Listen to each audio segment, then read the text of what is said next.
Section में pharmaceutical inorganic chemistry में हम पढ़ेंगे, इसी के बारे में हम डिस्कस करेंगे। तो आइए आज हम देखते हैं इस पूरे सिलेबस के बारे में। एक इसका आज हम लेआउट देखेंगे पूरे सिलेबस का फार्मास्यूटिकल इनऑर्गेनिक केमिस्ट्री में। तो फार्मास्यूटिकल इनऑर्गेनिक केमिस्ट्री का जो फर्स्ट यूनिट है, इसमें हम डिस्कस करेंगे impurities in pharmaceutical substance. Impurities, जैसा कि आप लोगों ने नाम से सुना होगा, इम्प्योरिटीज जब भी हम, जैसे हमें वाटर पानी पीना है तो हमें प्योर वाटर पीना चाहिए, इम्प्योर वाटर नहीं पीना चाहिए। जैसे अगर हमारे पास 2 ग्लास वाटर रखा है, एक है प्योर वाटर जो कि आरओ से फिल्टर है, सेकंड वाटर जो कि हम जहाँ पे कहीं नल से वो वाला वाटर, टैप वाटर, हम 2 वाटर है तो हम कौन सा वाटर यूज करेंगे? हम वाटर यूज करेंगे प्योर वाटर। सिमिलरली ये प्योरिटी फार्मास्यूटिकल प्रोडक्ट में भी होना चाहिए। एक आइडियल फार्मास्यूटिकल जो प्रोडक्ट होता है, फॉर्मुलेशन वही होता है जो प्योर होता है, उसमें इंप्योरिटीज नहीं होती है। पर क्या होता है कि जो प्रिपरेशन होता है ये फार्मास्यूटिकल, ये जो फॉर्मुलेशंस होता है फार्मास्यूटिकल इंडस्ट्री में होते हैं। कई तरह के सोर्सेज ऐसे हो सकते हैं, कई तरह के चांसेस ऐसे होते हैं कि जहां से इंप्योरिटीज आ जाती है। तो इस जो यूनिट फर्स्ट में हम ये बात करेंगे कौन कौन सी फार्मास्यूटिकल इंप्योरिटीज होती है, कितने टाइप्स की होती है, उसके क्या सोर्सेज होते हैं इंप्योरिटीज के जो कि फार्मास्यूटिकल प्रोडक्ट में या प्रिपरेशन में आ जाते हैं। वो सारी चीजें हम डिस्कस करने वाले हैं यूनिट नंबर फर्स्ट में। यूनिट नंबर फर्स्ट में इंप्योरिटीज के अलावा हम डिस्कस करेंगे हिस्ट्री ऑफ फार्माकोपिया। फार्माकोपिया की हिस्ट्री आज मैं थोड़ा शॉर्ट में बता रहा हूं कि फार्माकोपिया एक लीगल बुक होती है, अथराइज बुक होती है किसी भी कंट्री के लिए, जिसमें ड्रग की सारी इंफॉर्मेशन दी होती है। जैसे कि हमने लेक्चर नंबर 1 में बात की थी, किसी भी ड्रग की जो कंप्लीट इंफॉर्मेशन जो होती है उसे बोलते हैं उस ड्रग का मोनोग्राफ का मीनिंग ये होता है कि किसी भी ड्रग की कंप्लीट इंफॉर्मेशन। तो ये सारी इंफॉर्मेशन जिस लीगल अथराइज बुक में होती है उसी को बोलते हैं फार्माकोपिया। ये फार्माकोपिया हर कंट्रीज के अलग अलग हो सकते हैं। इंडिया की अगर फार्माकोपिया की बात करें तो इंडियन फार्माकोपिया, और अदर एग्जांपल की हम बात करेंगे फार्माकोपिया की तो बीपी होता है ब्रिटिश फार्माकोपिया, यूनाइटेड स्टेट का फार्माकोपिया होता है that is called USP United State pharmacopoeia, then Japanese pharmacopoeia. अपनी लाइब्रेरी में आप लोग देख सकते हैं बहुत सारे फार्माकोपिया अवेलेबल है। जब हम फार्माकोपिया की बात करेंगे तो कुछ मैं फार्माकोपिया बुक्स आपके सामने यहाँ प्रेजेंट करूंगा, मैं आपको बताऊंगा। लेकिन अभी हमें सिर्फ इतना ध्यान रखना है कि जो फार्माकोपिया की हिस्ट्री है वो हमें पढ़ने वाले हैं यूनिट नंबर फर्स्ट में। इसके अलावा यूनिट नंबर फर्स्ट में हमें डिस्कस करना है वो है sources and types of impurities. कौन कौन सी इंप्योरिटीज के सोर्सेज क्या होते हैं, कितने टाइप्स की इंप्योरिटीज होती है, वो भी हम डिस्कस करने वाले हैं। अब ये इंप्योरिटीज को फाइंड आउट करने के लिए हम कोई टेस्ट लगाते हैं that is called as limit test. तो प्रिंसिपल इन्वॉल्विंग लिमिट टेस्ट ये भी हम डिस्कस करेंगे इन यूनिट नंबर फर्स्ट। तो लिमिट टेस्ट क्या होती है, कौन कौन से सब्सटेंस का हमें लिमिट टेस्ट लगाना है, तो हमें जो परफॉर्म करना है लिमिट टेस्ट वो क्लोराइड की करना है, सल्फेट की करना है, लीड की हम लिमिट टेस्ट परफॉर्म करेंगे, आयरन की करेंगे, आर्सेनिक की करेंगे, हैवी मेटल्स, इन सभी कंपाउंड्स के हम लिमिट टेस्ट परफॉर्म करेंगे। ठीक है, इनके प्रैक्टिकल्स भी होंगे जो कि हम लैब में परफॉर्म करेंगे, और जो इनके थ्योरेटिकल पोर्शन है जो कि हम थ्योरी में पढ़ेंगे। तो यूनिट नंबर 1 में जो हम डिस्कस करने वाले हैं वो है impurities of pharmaceuticals, history of pharmacopoeias, sources and types of impurities and limit test. ये सारी कंटेंट हम कवर करेंगे यूनिट नंबर फर्स्ट में। अब बात करते हैं यूनिट नंबर सेकंड में। यूनिट नंबर सेकंड में जो हमें टॉपिक करना है वो 3 टॉपिक हम डिस्कस करेंगे। First is acid base and buffers. Acid base and buffers. अब एसिड जैसे कि आप में से कई लोग जानते भी होंगे कि एसिड ऐसे सब्सटेंस होते हैं जिनका टेस्ट सॉर होता है, खट्टे होते हैं। ठीक है, जो लिटमस को कन्वर्ट करते हैं रेड में। ठीक है, इसके एग्जांपल है hydrochloric acid, nitric acid, sulphuric acid, acetic acid. ये एग्जांपल होते हैं एसिड के। सिमिलरली बेस ऐसे सब्सटेंस होते हैं जो कि लिटमस को कन्वर्ट टर्न करते हैं ब्लू कलर में। Their example is sodium hydroxide, potassium hydroxide. ये एग्जांपल्स होते हैं बेस के। Then buffer solution. बफर्स क्या होते हैं, बफर सॉल्यूशन क्या होते हैं, ये सारी चीजें डिस्कस करेंगे इसी यूनिट में। देन इसके अलावा हम बात करेंगे कि preparation of buffer solution, buffer solution को प्रिपेयर कैसे करते हैं, various types of buffer solution, buffer solution कितने टाइप्स के होते हैं, आइसोटोनिक सॉल्यूशंस क्या होते हैं, ऐसे कौन कौन सी मेथड्स होती है जो कि टोनिसिटी को मेंटेन करते हैं। ये सारी चीजें हम कवर करेंगे एसिड बेस एंड बफर्स में इन यूनिट सेकंड। तो अभी हमें सिर्फ इतना ध्यान रखना है कि यूनिट नंबर सेकंड हम एसिड बेस एंड बफर्स की बातें करेंगे, और जैसे जैसे हम यूनिट में इस टॉपिक पर आएंगे ये सारी चीजें हम डिटेल्स में इसकी स्टडी करेंगे। क्लियर है फ्रेंड्स? तो यूनिट नंबर सेकंड का जो फर्स्ट पार्ट था acid base and buffers, second part है major extra and intracellular electrolytes. ठीक है, अब यहाँ पे टर्म्स है कि इलेक्ट्रोलाइट्स। इलेक्ट्रोलाइट्स मतलब कि ऐसे आयंस होते हैं जिनके सॉल्यूशन में चार्ज या करंट पास हो सकता है। इससे एग्जांपल सोडियम आयन है, पोटेशियम आयन है, क्लोराइड आयन है, ये सारे एग्जांपल्स हैं इलेक्ट्रोलाइट्स के। अब इनमें से कुछ इलेक्ट्रोलाइट्स ऐसे होते हैं जो कि सेल के अंदर होते हैं और कुछ इलेक्ट्रोलाइट्स ऐसे होते हैं जो कि आउटसाइड ऑफ सेल होते हैं, मतलब सेल के बाहर होते हैं। ऐसे इलेक्ट्रोलाइट्स जो कि सेल के अंदर होते हैं that is called as intracellular electrolytes, और ऐसे इलेक्ट्रोलाइट्स जो कि सेल के बाहर होते हैं that is called as extracellular electrolytes. तो इंट्रासेल्युलर इलेक्ट्रोलाइट्स कौन-कौन से होते हैं, एक्स्ट्रासेल्युलर इलेक्ट्रोलाइट्स कौन-कौन से होते हैं, इनका बॉडी में रोल क्या होता है, इनका फंक्शन क्या होता है, इनकी फिजियोलॉजिकल एक्शंस क्या होती है।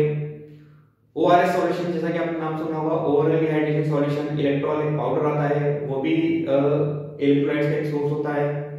तो ये सारी चीजें हम डिस्कस करने वाले हैं major intra and extracellular electrolytes में यूनिट नंबर 2 के सेकंड टॉपिक में।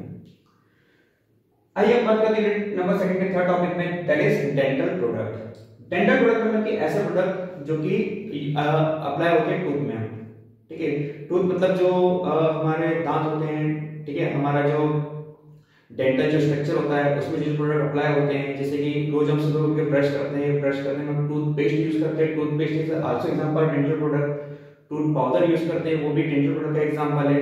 माउथ वॉश यूज करते हैं, वो भी डेंटल प्रोडक्ट का एग्जांपल है। और भी ऐसे कई तरह के प्रोडक्ट यूज करते हैं जो कि हम यूज करते हैं एज ए डेंटल प्रोडक्ट। तो ये सारे प्रोडक्ट कौन-कौन से होते हैं, इनका रोल क्या होता है, इनका बॉडी में क्या रोल होता है, ये सब चीजें डिस्कस करने वाले हैं डेंटल प्रोडक्ट्स में। तो ये उसका यूनिट नंबर फर्स्ट और यूनिट बात करेंगे यूनिट नंबर थर्ड की। In unit number 3 we will discuss about the gastrointestinal agents. Gastrointestinal agents ऐसे एजेंट होते हैं जो कि गैस्ट्रोइंटेस्टाइनल ट्रैक्ट में यूज होते हैं। गैस्ट्रोइंटेस्टाइनल ट्रैक्ट जनरली अगर हम बात करें तो जो हमारा स्टमक होता है और जो इंटेस्टाइन होती है, ये जो पूरी ट्रैक्ट होती है that is called as GI tract, या इसी को हम बोलते हैं गैस्ट्रोइंटेस्टाइनल एजेंट, गैस्ट्रोइंटेस्टाइनल ट्रैक्ट। तो ये जो गैस्ट्रोइंटेस्टाइनल ट्रैक्ट होती है इसमें कौन-कौन से एजेंट यूज करने वाले हैं या कौन-कौन से इनऑर्गेनिक सब्सटेंस या इनऑर्गेनिक फार्मास्यूटिकल्स यूज करते हैं, वो हम बात करेंगे in unit number 3 gastrointestinal agents. तो इसमें हम जो है 4 टाइप्स के गैस्ट्रोइंटेस्टाइनल एजेंट्स की हम बात करेंगे। फर्स्ट है एसिडिफायर्स। एसिडिफायर्स ऐसे एजेंट होते हैं जो कि भूख बढ़ाने में या जिसको एपेटाइट लॉस हो चुकी होती है, जिसको भूख नहीं लगती है, ऐसे पेशेंट को हम देते हैं acidifiers. Second is antacids. Antacids जैसे कि आपने देखा होगा जेलिसिन होता है, डाइलिन होता है, कुछ ऐसे एजेंट होते हैं जो कि एसिड को न्यूट्रलाइज करते हैं। आप सभी को मालूम है कि स्टमक में एसिड रिलीज होता है HCl, जो जिसके कारण जब ये एसिड जब ज्यादा रिलीज होता है तो पेट में जलन होती है, पेट में दर्द होता है। तो इसको कम करने के लिए या इसके इफेक्ट को हम न्यूट्रलाइज करने के लिए हम एजेंट यूज करते हैं that is called as antacids. ये एंटासिड्स ऐसे एजेंट होते हैं जो कि स्टमक का जो HCl होता है या जो एक्सेस HCl जो सीक्रेट हुआ है उसे ही न्यूट्रलाइज करता है। इसमें जनरली हम यूज करते हैं वीक बेस का, फॉर एग्जांपल सोडियम बाइकार्बोनेट है, मैग्नीशियम हाइड्रोक्साइड है, एलिमेंट हाइड्रोक्साइड है, ये सारे ऐसे होते हैं जो कि एसिड को न्यूट्रलाइज करते हैं that is called as antacids. तो एसिडिफायर्स और एंटासिड्स ये दोनों एजेंट जो है गैस्ट्रोइंटेस्टाइनल ट्रैक्ट में यूज होते हैं। So this is the example of gastrointestinal agent. Third agent हम बात करने वाले हैं कैथार्टिक्स की, एंड लास्ट एजेंट जो हम बात करने वाले हैं एंटीमाइक्रोबियल्स की। एंटीमाइक्रोबियल्स जैसे कि नाम से क्लियर है, ऐसे एजेंट होते हैं जो कि माइक्रोब्स के अगेंस्ट अपने एक्शन शो करते हैं। माइक्रोब्स मतलब कि जो छोटे-छोटे ऑर्गेनिज्म होते हैं जिन्हें हम अपने नेकेड आईज नहीं देख सकते that is called as micro organism, that is also called as microbes. तो कुछ एजेंट ऐसे होते हैं जो कि माइक्रोब्स के अगेंस्ट अपने एक्शन शो करते हैं that is called as antimicrobials. तो वो सारे एंटीमाइक्रोबियल्स जो कि इनऑर्गेनिक एजेंट होते हैं वो हम बात करेंगे एंटीमाइक्रोबियल्स एजेंट की। Next unit number 4। Unit number 4 में हम मिसलेनियस कंपाउंड है उनके डिस्कस करेंगे। तो इसमें हम 5 टॉपिक हम डिस्कस करने वाले हैं। First is expectorant. एक्सपेक्टोरेंट जैसा कि आप लोगों के लिए नया है, जब हम इस यूनिट में आएंगे तो हम काफी डिटेल में यूज करेंगे, काफी डिटेल में इसकी बात करेंगे, लेकिन मैं एक शॉर्ट में आपको बता रहा हूं कि एक्सपेक्टोरेंट क्या होते हैं। एक्सपेक्टोरेंट मतलब कि ऐसे एजेंट होते हैं या ऐसे इनऑर्गेनिक सब्सटेंस होते हैं जो कि जो अपने चेस्ट के अंदर या जो रेस्पिरेटरी ट्रैक्ट में जो स्पूटम होता है उसको एक्सपेल आउट करते हैं। जैसे आपने देखा होगा जनरली खांसी चलती है कई पेशेंट में, उसके साथ उनको स्पूटम निकलता है, बलगम निकलता है।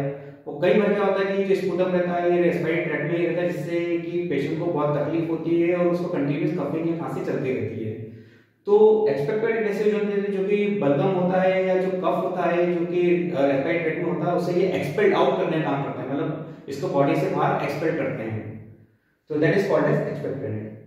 सेकंड एजेंट है इसमें मिसलेनियस कंपाउंड में इमेटिक्स एजेंट। इमेटिक्स ऐसे एजेंट होते हैं जो कि वॉमिटिंग कराते हैं। अब आप सब लोग सोच रहे होंगे कि वॉमिटिंग कराने वाले एजेंट क्यों यूज करते हैं, तो ये यूज करते हैं जनरली पॉइजन के केस में। जैसे किसी भी पर्सन ने पॉइजन का इंटेक कर लिया हो या जहर खा लिया हो तो उसे बॉडी से बाहर करना बहुत ही जरूरी रहता है, तो उसे बाहर करने के लिए तुरंत वॉमिटिंग कराना रहती है, तो इन एजेंट को यूज करते हैं हम इमेटिक्स को। तो इमेटिक्स ऐसे एजेंट होते हैं जो कि वॉमिटिंग प्रोड्यूस करवाते हैं। Third is हेमाटिलिक्स। हेमाटिलिक्स ये जनरली यूज होती है in case of anaemia. Anaemia ऐसी कंडीशन है जिसमें ब्लड में जो है हीमोग्लोबिन का लेवल कम हो जाता है या आरबीसी कम हो जाता है, that is called as anaemia. तो ये आरबीसी को बनाने वाले, हीमोग्लोबिन को बनाने वाले एजेंट होते हैं, या अगर हम जनरल लैंग्वेज में बात करें तो ऐसे एजेंट जो कि ब्लड को बनाते हैं, ब्लड का फॉर्मेशन करते हैं या हीमोग्लोबिन का फॉर्मेशन करते हैं, दैट इज कॉल्ड एज हेमाटिलिक्स। तो हेमाटिलिक्स में जनरली जो इनॉर्गेनिक कंपाउंड यूज करते हैं वो आयरन कंटेनिंग कंपाउंड यूज करते हैं। तो वो सारे एग्जांपल्स और हेमाटिलिक्स क्या होते हैं वो बात करने वाले इस टॉपिक में। नेक्स्ट जो टॉपिक है यूनिट नंबर 4 का वो है पॉइजन एंड एंटीडोट। पॉइजन मतलब कि जहर, तो कौन से पॉइजन होते हैं, उनकी पॉइजनिंग केसेस क्या होते हैं। जैसे साइनाइड बेस्ड पॉइजन होता है, तो साइनाइड पॉइजनिंग क्या होती है, तो ये पॉइजन वेरियस टाइप के पॉइजन क्या होते हैं, कितने टाइप के इनका मैकेनिज्म रहते हैं, वो सारी चीजें हम डिस्कस करेंगे पॉइजन में। नेक्स्ट है एंटीडोट। अब मान लो किसी पर्सन ने गलती से एक्सीडेंटली पॉइजन अगर उसकी बॉडी में चला गया है, तो उसके इफेक्ट को कम करने के लिए या टॉक्सिसिटी कम करने के लिए कौन कौन से एजेंट देंगे, तो उसको बोलेंगे हम एंटीडोट। तो एंटीडोट जो है ऐसे सब्सटेंस होते हैं जो कि पॉइजन के अगेंस्ट अपनी एक्शन शो करते हैं, that is called as antidote. And last है यूनिट नंबर 4 में एस्ट्रिंजेंट्स।